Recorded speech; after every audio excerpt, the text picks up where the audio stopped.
नमस्कार दोस्तों, आज मैं फिर से नोएडा के वाजिदपुर जा रहा हूँ।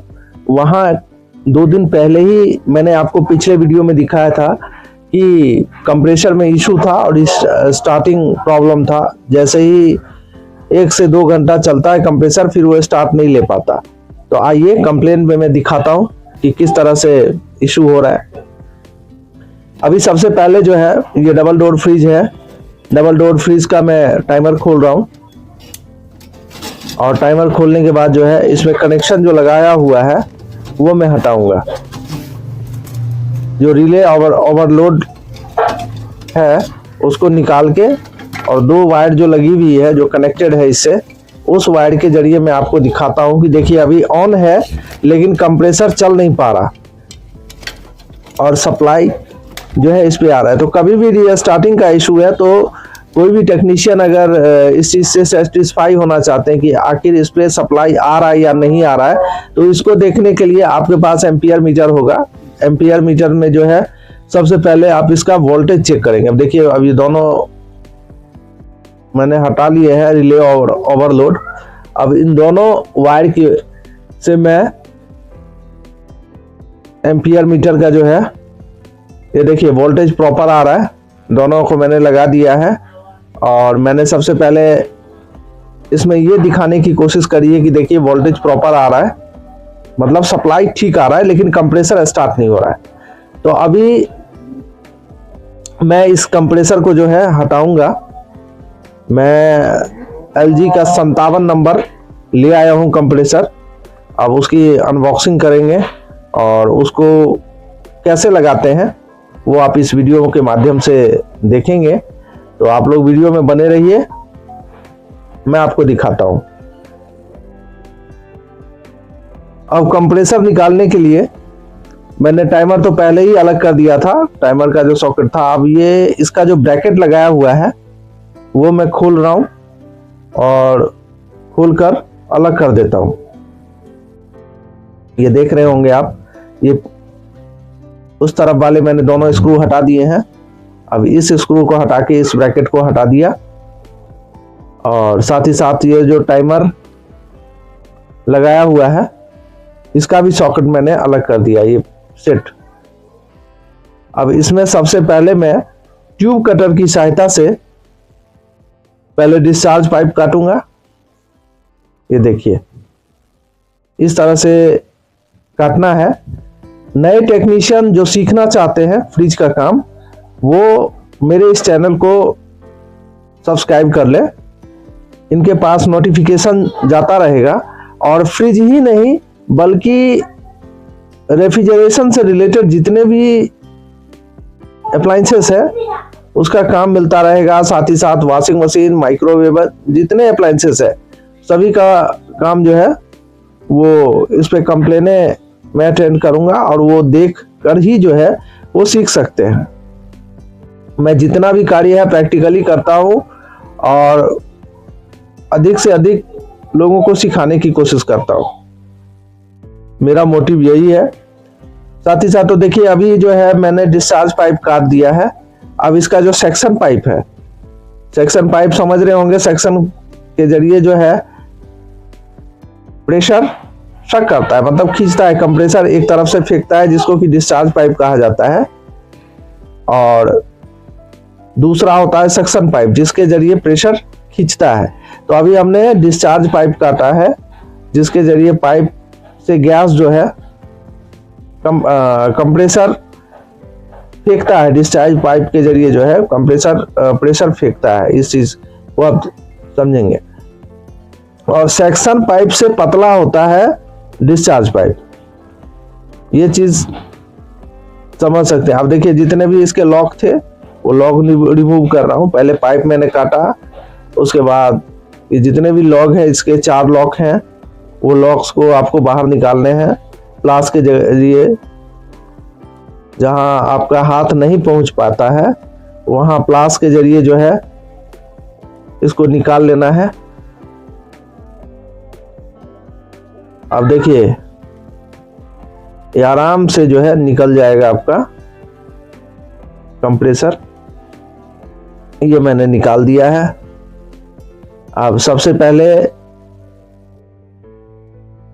जहां कंप्रेसर आपको लगाना है वहां आपको साफ कर लेना है, क्योंकि साफ करने ही से ही जो है वहां अच्छा रहेगा और भविष्य में जो है वहां थोड़ा सा साफ सुथरा, कहीं भी अगर नया सामान लगाते हैं तो थोड़ा सा साफ करना ही पड़ता है। तो इसके वजह से उसको साफ कर लीजिए और ब्रश के जरिए जो है, ब्रश रखते हैं मेरे पास चूंकि ब्रश उस समय नहीं था तो इसलिए मैंने कपड़े की सहायता से जो है सारा डस्ट खत्म किया। अब वहां जो है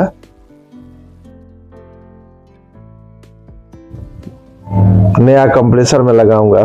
रबर जितने भी इसके रबर है पुराने वाले ही चल जाएंगे, क्योंकि वो सही कंडीशन में थे और साथ ही साथ क्योंकि LG का ही मॉडल है तो उसमें लगाने में कोई दिक्कत नहीं आएगी। अब मैंने देखिए LG 57 नंबर जो है MA57 मॉडल नंबर है ये, उसको लगा दिया है।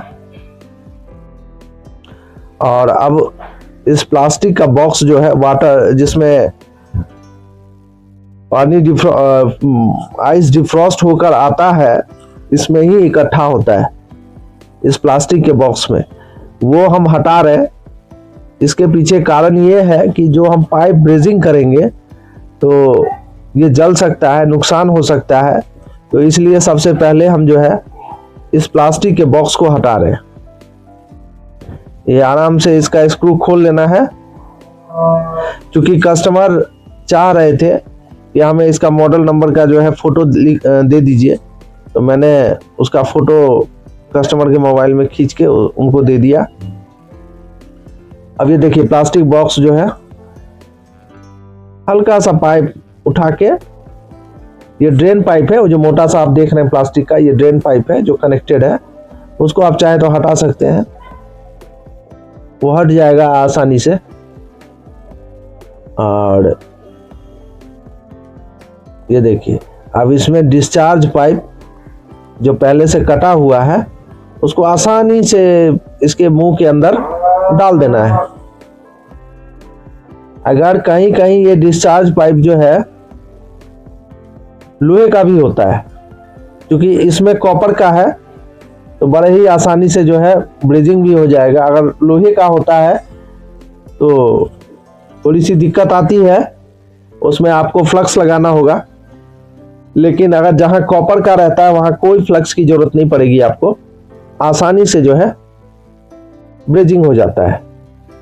तो अभी देखिए मैंने सेक्शन और डिस्चार्ज इन दोनों पाइपों को जो है लगा दिया है।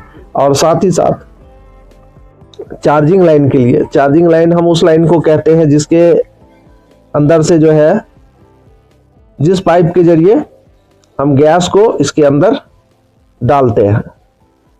तो अब डिस्चार्ज पाइप को जो है हमने गर्म करना चालू किया है। इसके बेस के नीचे जो है एक छोटा सा पत्ती लगा दिए, जिससे उसकी हीट दूसरे जगह ना पड़े और वो आसानी से गर्म हो जाए। और लोहे का पत्ती का आपको साथ ही रखना होगा और उसके जरिए जो है आप इसके ऊपर हीट दे सकते हैं। हीट देने के बाद जो है ये गर्म हो जाएगा और आसानी से ब्रेजिंग हो जाएगा। आपको जितनी जरूरत है उस हिसाब से इसमें हीट दीजिए। ये देखिए अब इसमें तेजी से जो है ये गर्म होना चालू कर दिया है मैंने।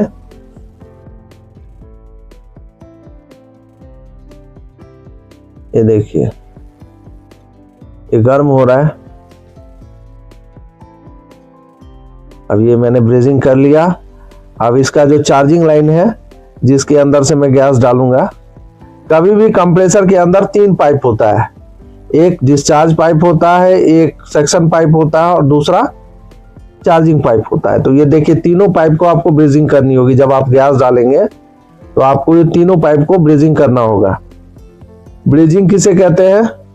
ब्रेजिंग आप लोग समझ रहे होंगे, ब्रेजिंग इसी प्रक्रिया का नाम है जिसमें हम एक पाइप से दूसरे पाइप को इस रड, ब्रिजिंग रड के माध्यम से जोड़ते हैं।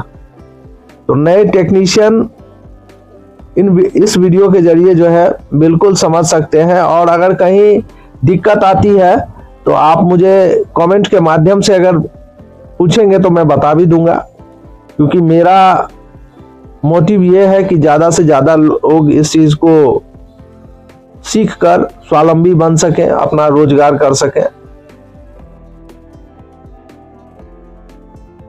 देखिए, अब ये जो है सेक्शन लाइन को मैं जोड़ रहा हूं। इस सेक्शन लाइन को जो है जोड़ने के बाद ही इसमें आगे की प्रक्रिया करनी है, क्योंकि रेफ्रिजरेशन से रिलेटेड बहुत प्रॉब्लम्स आते हैं। उन प्रॉब्लम्स को ऐसा नहीं है कि आप केवल इतना सीख लीजिएगा तो कंप्लीट हो जाएगा आपका। इससे जुड़ी काफी सारी समस्याएं, मुझे 17 साल हो चुका है इस क्षेत्र में, फिर भी मेरे पास ऐसी ऐसी समस्याएं आती हैं जिनका निपटारा करने में भी थोड़ी मुश्किल आती है। तो भी मुझे लगता है कि मैंने अभी तक कुछ नहीं सीखा है। फिर भी ये बेसिक चीजें हैं, आप चाहे तो इन चीजों को सीखने के बाद ही आगे, एक सीढ़ी सीखने के बाद ही धीरे धीरे आदमी आगे बढ़ता है। तो इस चीजों को जो है आप सीख कर स्वरोजगार खुद कर सकते हैं आप। तो अभी देखिए, अभी मैंने जो है सभी पाइप्स को ब्रिजिंग कर दिया है, और साथ ही साथ आप प्लास के जरिए जो भी लॉक्स है अब वो मैं लगा रहा हूँ, क्योंकि जहां हाथ नहीं जा सकता है आपका अंदर, तो फिर वहां प्लायर का ही मदद से जो है आप उसको लॉक लगा सकते हैं। अब ये ब्रिजिंग हो गया। अब इसके बाद इसमें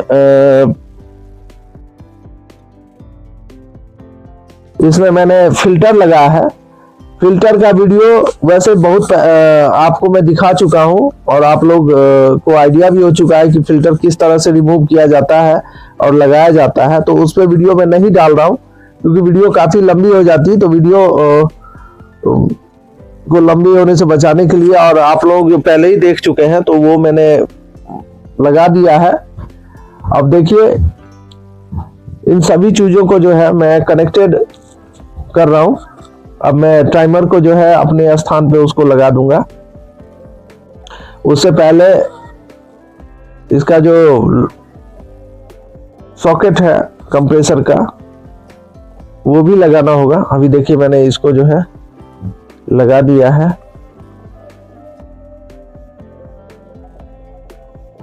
फिर रिले ओवरलोड भी लगाना होगा। तो अभी कई सारी चीजें हैं। उसके बाद इसके अंदर गैस डालना होगा। तो इन प्रक्रिया के जितने भी प्रक्रिया आपने देखा है, ऐसे ही कंप्रेसर को लगाया जाता है। अब देखिए, उसका जो मैंने पहले हटाया था, ये डिफ्रॉस्ट किया हुआ पानी इसके अंदर इकट्ठा होता है। ये प्लास्टिक का जो ट्रे है उसको मैंने अपने जगह फिक्स कर दिया है। अब इसमें मुझे ये ब्रैकेट लगाना था, इसके वजह से मुझे वो टाइमर का जो बॉक्स है वो निकालना पड़ा, क्योंकि वो फिक्स नहीं हो पा रहा था। इसमें रिले ओवरलोड और वो बॉक्स, ये दोनों सभी चीजें मैंने कनेक्ट कर दी हैं। ये देख सकते हैं आप, क्योंकि वो पूरी तरह से लग नहीं पा रहा था, इसके वजह से वो मुझे फिक्स करना पड़ा है, निकाल के रिमूव करना पड़ा है। उसके बाद फिर मैं इसको जो है, अब देखिए, मैं स्क्रू भी इसके अंदर डाल दूंगा ये बॉक्स लगाने के बाद। अब जब सब कुछ कंप्लीट हो गया है, तो अब मैं इसके अंदर जो है टाइमर का बॉक्स जो है, अब उसको लगा रहा हूं। ये मैंने दोनों स्क्रू टाइट कर दिया और ये कंप्लीट हो गया। अब इसके अंदर गैस डालने की प्रक्रिया अभी नहीं होगी। पहले इसका मैं वैक्यूम करूंगा। वैक्यूम का भी वीडियो मैं बना चुका हूं,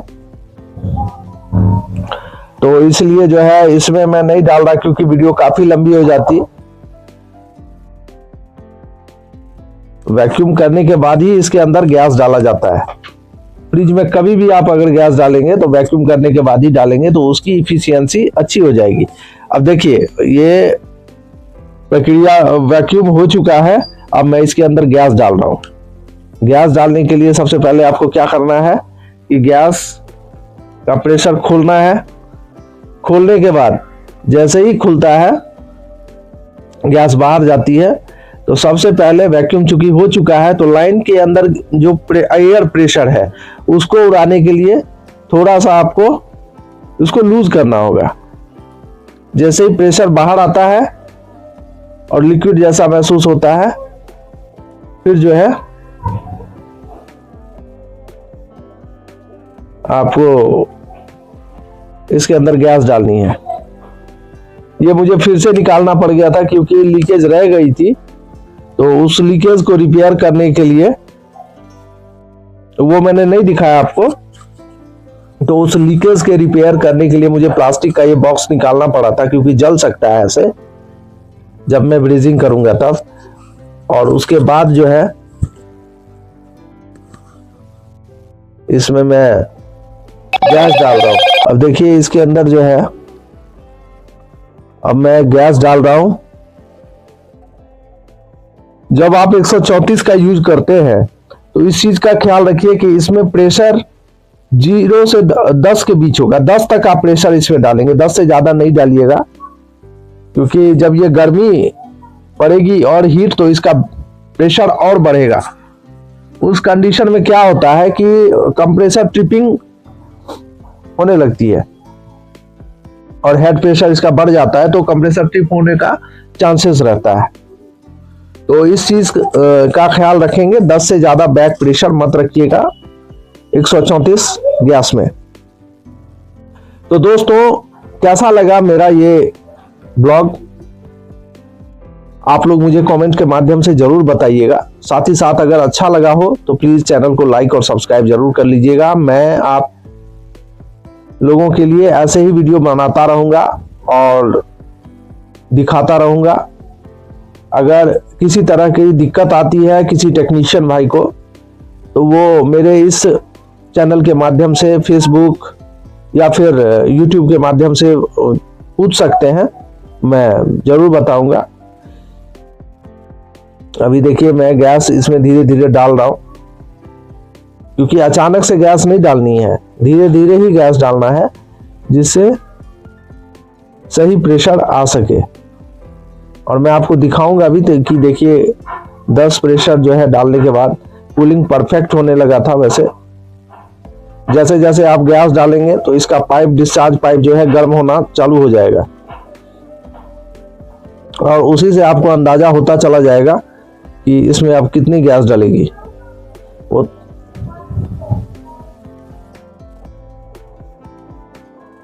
देखिए मैं धीरे धीरे गैस खोल रहा हूं, तो इसका मीटर जो है बढ़ रहा है।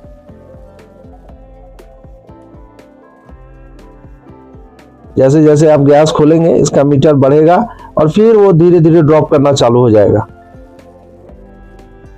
आपको लिक्विड जैसे ही आप इसके अंदर पूरा तरह से भर जाएगा, तब ये जो है अगर जैसे 10 प्रेशर आ जाएगा तो वो अपने आप जो है सुई 10 पे आ जाती है।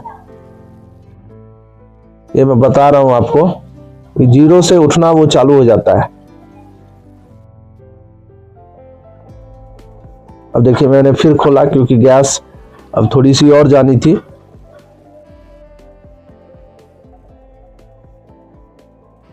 ये देखिए अब तकरीबन 10 आ चुका है। तो दोस्तों मैं अब ये वीडियो यहीं पे खत्म कर रहा हूं, और फिर से मिलते हैं एक नए कंप्लेन पर, एक नई जगह पर। तो तब तक के लिए सभी दोस्तों को फिर से मेरा नमस्कार। अब मैं इसमें फिक्स कर दिया, सारा कुछ फिक्स कर चुका हूं, इसका कैप भी लगा दिया है मैंने, और कूलिंग भी प्रॉपर आने लगी थी।